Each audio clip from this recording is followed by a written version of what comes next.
Hello everyone, my name is Daniel, and today we're going to tie a polychaete worm. Polychaete worm is some of the most essential foodstuffs around for a lot of different saltwater species. In particular in Denmark, where the sea trouts during the spring really have a feast on these. But I've seen a lot of videos where polychaete worms are on the menu for tarpon and bonefish and a lot of other species out there that we can only dream of here in Denmark. I've done a lot of experimenting and tied a lot of different polychaete worms, but I must say the best way so far, at least, that I've ever tried to tie these polychaete worms is tying them on these shanks. These shanks just makes this fly so alive in the water, and it is by far the best way of tying these. On the fly we're going to tie today, I'm going to try something new. I'm going to add a small plastic disc here in front that's called a magic lip. This will make it swim even more crazy in the water. So if you're looking for a way to imitate a polychaete worm, then this is the way to do it. This is called the second worm. I hope you enjoyed the video, because here goes. Now we're going to tie the second worm.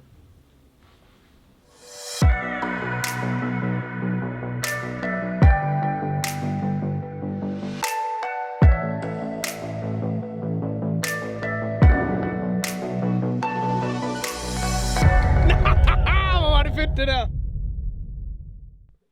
Vi kan sagtens bruge det der klip, det der tubing, du laver igen. Og bare så laver bare det. Nej, jeg tager bare noget af det op, og jeg gør det bare. Jeg har en plan med det. Okay. Here goes. The second worm. The first thing, of course, is a hook.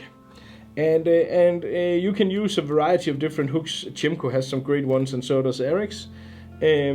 As long as it's a hook that has a fairly wide gape, because that will increase your actual number of landed fish. And it only has one hook, this one, in the bottom part of the fly. So we need a fairly large gape for a short shanked hook. And the Eric's Gammarus or the Chimco 782, I think it's called, are great options for this. We need a tail, and here I'm going to use some marabou in brown. You could mix this up as well, but I think that just the pure brown gives a bit of contrast, and it makes it makes up for a nice tail on this one. It does not have to be that big or that bulky. So just a few strands of brown marabou will do, and of course the length of this is not that important. It does not have to be really long. It just has to be there to give the final tapering effect, and also make the fly look good in the water. So there we go. This is the first part. For the rest of the fly, we're going to use a dubbing that we're going to compose ourselves. We're going to compose it of brown and olive marabou in combination with some purple dubbing, some purple flesh dubbing. So I pull out all of some of the marabou, and I add it into this big pile here on the table. And then basically I take the brown and the olive and also the dubbing, and I start to mix that up by basically pulling it apart and then laying it on top of itself. Because this way you will mangle the dubbing up. You will also get it mixed quite nicely. It is possible to buy a gadget to do this for you. A coffee grinder. You can get an electronic coffee grinder that will do this quite fast and efficient, and I have one of those, but I think it's a bit much to buy a coffee grinder just to fool around with dubbing. So this way of doing it is actually quite nice and easy and quite fast as well. And once you're satisfied with the result, you'll have a big pile of dubbing that you can use for more than one fly. And I urge you to do this so that you tie more than one fly at a go, because that will mean because basically this is messy. and have your vacuum cleaner close at hand. Also, when you're done tying the number of flies that you want for that particular day, then make sure that you put the rest of this in a bag, because then you'll have for next season or next time you get around to tying some polychaete worms. Okay. This fly looks absolutely the best if you use a dubbing loop. So I'm gonna make a small dubbing loop here with my tying thread, and then basically just move the thread up to the eye. I'm gonna attach a bit of the dubbing here, and you don't need much for this, because this is so lively and really bulky. So I just use a slight amount of dubbing, and you can see how nicely the purple flesh dubbing fits in among the brown and olive marabou. Set this to spin. Use the Smain, the new Smain, really a nice tool. And this is the way we tie this would also be a quite excellent way of making a really fast woolly bugger. You know, because basically you can apply the way that I tie this. You could easily make some killer leech patterns as well. Some really killer leech patterns as well. You see just how it looks now is actually probably a quite well catching fly, because it's really vibrant and lively, and also fairly easy to tie. So here you could basically, with the fly as it is now, you probably would have a really deadly fly as well. And you can of course mix things up and do this in any color combination that you think would be great for your waters, but using marabou as dubbing is something I think people ought to do a lot more, because in a dubbing loop it's just pure awesomeness. That's the first step of the fly. Now basically what we have to do is rinse and repeat 3 more times in order to get the finished fly. But we're gonna do these on shanks. So I have some spawn shanks here. And for this fly to be correctly in the proportions, and also not to tangle as much, we're gonna do 2 slightly shorter shanks and then one that is a bit longer. These are about 12 millimeters. You can again change this up as much as you'd like, but I think that the 12 millimeters for the polychaete worm here in Denmark is a good option. I moved the vise slightly, Stefan. Just check if there's anything to adjust, or if we're good to go. These are the spawn shanks, and you can of course buy the individual sizes, but you can also buy a pretty nifty box like this with a lot of different sizes in there. They also have a bag with I think it's 5 of each in 4 different sizes, and that's a good way of getting started with tying flies on shanks like this. But you know, a woolly bugger on a shank would be absolutely deadly. All kind of smaller bait fish patterns are quite nice on the shanks as well. I've made some shrimps that looks really nice on these shanks. So I think the shank way of tying is definitely here to stay, because it just adds movement. It just adds a bit of extra to your flies, and it's not difficult, not at all. So what I did there was just take a small amount of the dubbing and then tie it down like it was a wing, to cover up that there is this joint here in between the shank and the hook, and then it's just exactly like before. Make a dubbing loop, cover the shank with tying thread, apply a small amount of dubbing to your dubbing loop. I've done this quite a lot recently, so this is a type of fishing that is really exploding here in Denmark just now.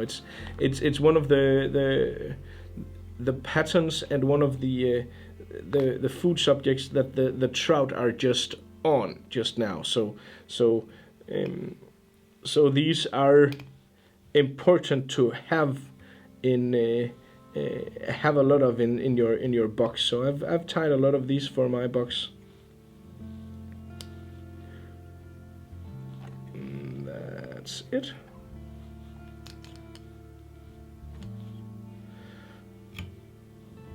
I don't know what happened there. Probably the shank that cut my tying thread.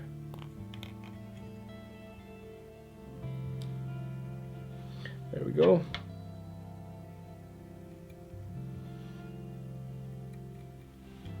Cut away the dubbing loop and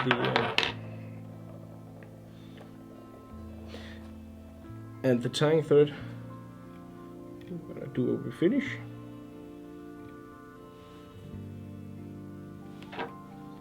And on to the next shank, which is basically in principle exactly the same as this shank. This looks a bit messy and a bit bulky, but I'm gonna pull out some of the dubbing at the end of this fly, and just give it a thorough work over with my dubbing brush to make sure the tapering of this is as it should be, and so on. There. Didn't properly mount it. There we go. And again, the first thing we do is to take a small amount of the dubbing here and basically just form it into a wing, so it's gonna cover the joint.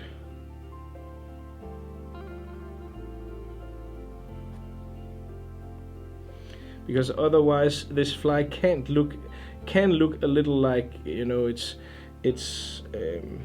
you can see some of the segments here, and I do not want that. I want this to be covered completely. Not that it involves or have any influence on the movement of the fly, but that the joints are showing, but it just does not look nice, and it does not look like, you know, the fly that it does not have the expression. The fly does not have the expression that I wish it to have. Take a small amount of dubbing again. Take your twister and go. Don't start singing. Griner du af mig, Stefan? Are you laughing at me? Yeah, well, that's okay. I laugh at me myself a lot. If you can't laugh at yourself, who can you laugh at? I mean...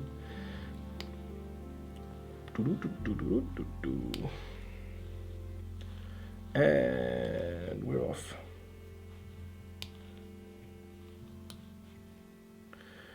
Perfection.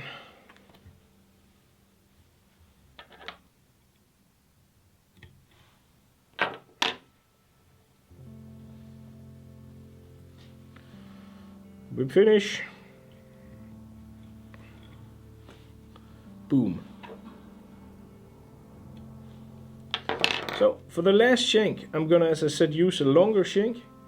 I think this is about 20 millimeters, 2 centimeters, and I'm sorry, but I do not have any clue how much that is. 0.8 inch or something. I don't know. Maybe that's completely off as well. I don't know. I moved the vise again. Sorry.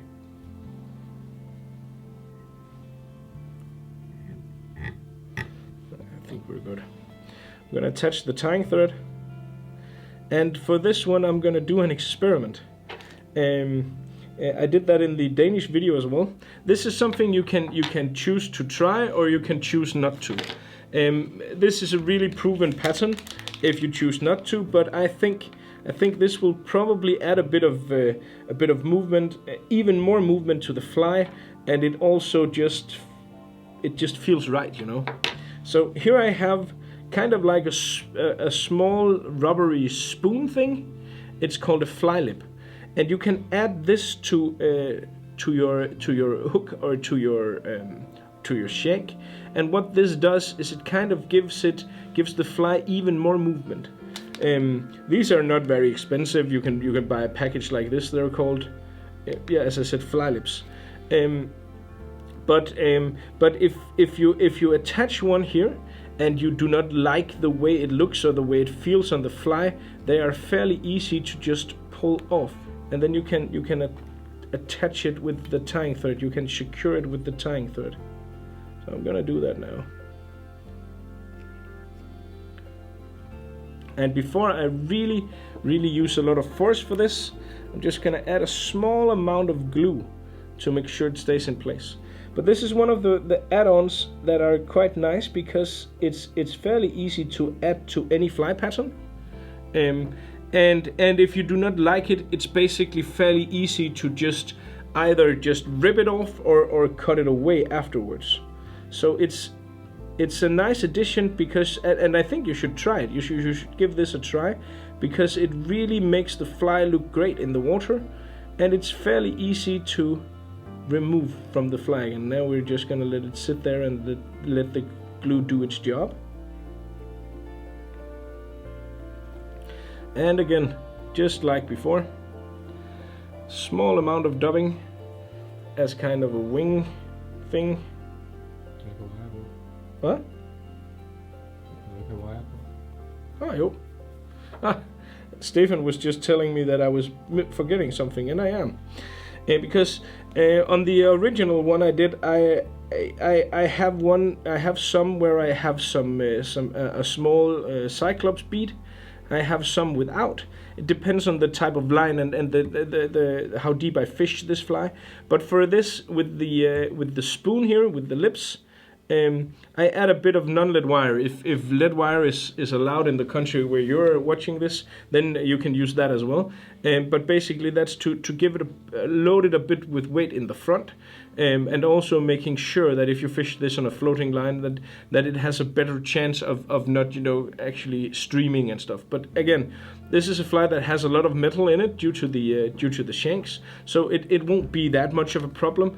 And it's also a fly that you retrieve really steadily and slowly. But that small amount of extra weight up there is something I think is a good idea. Then I make the small wing or the camouflage for the joint.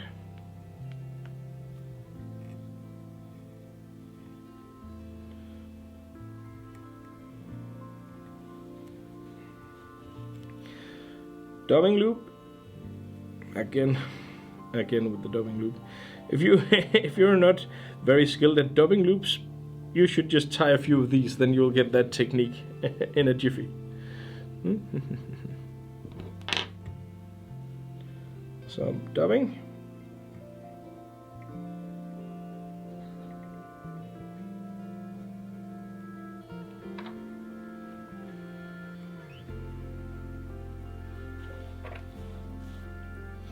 Whoops, almost got away. One.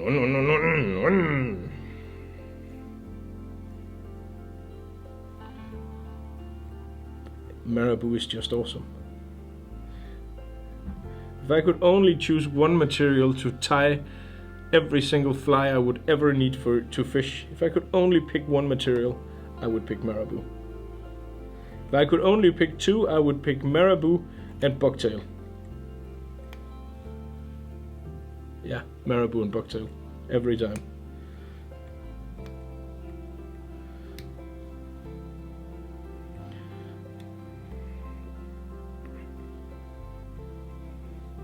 So, it's about to get real. Perfectly fitted with the length of the dubbing there. Normally I have quite a lot of dubbing to spare when I do these, but this one was perfectly suited. And then as the finishing touch, I'm gonna take a partridge hackle. If you have a whiting Brahma cape or saddle, then that would be nice as well. It's just a matter of having a hackle that has some contrast and some nice markings on it. For this fly, so the partridge here is nice. Tie this down in the tip. It just makes the fly look even better, and the polychaete worm has this kind of kind of clearly defined head in one end, where it has a pair of tweezers. It's quite a nasty little bugger when you look at it. And these tweezers, I don't know what they use them for. Probably to pinch prey or something. But this will make the fly look a bit more finished. I don't think it's absolutely necessary to have this hackle up here, but it just finishes off the fly really well, and it just makes the overall feel and look of the fly more complete. So I have it. I add it. Whip finish.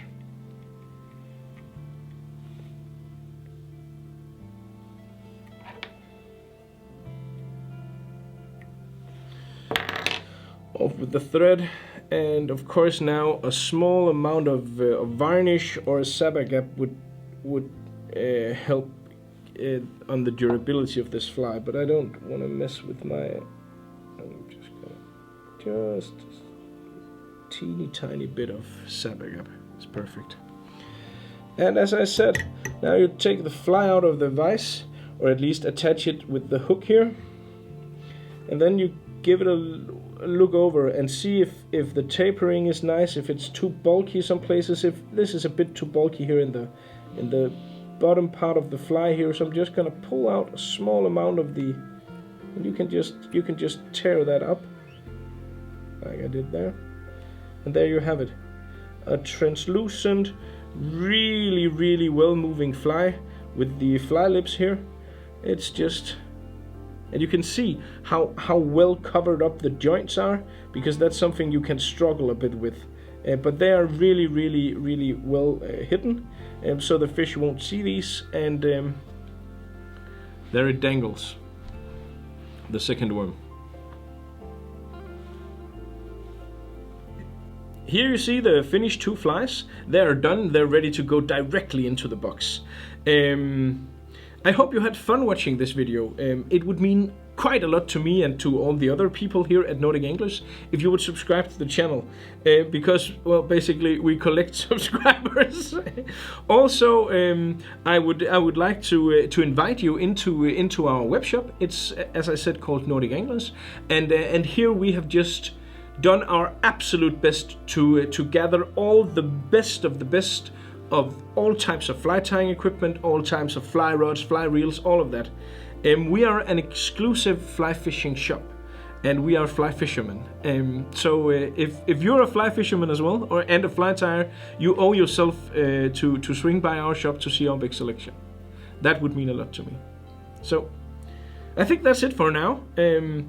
I will continue making as much of these videos as is humanly possible, and otherwise the only thing left to say is thank you a lot for watching, and I wish you, yeah, that's right, you, the best of luck out on the water.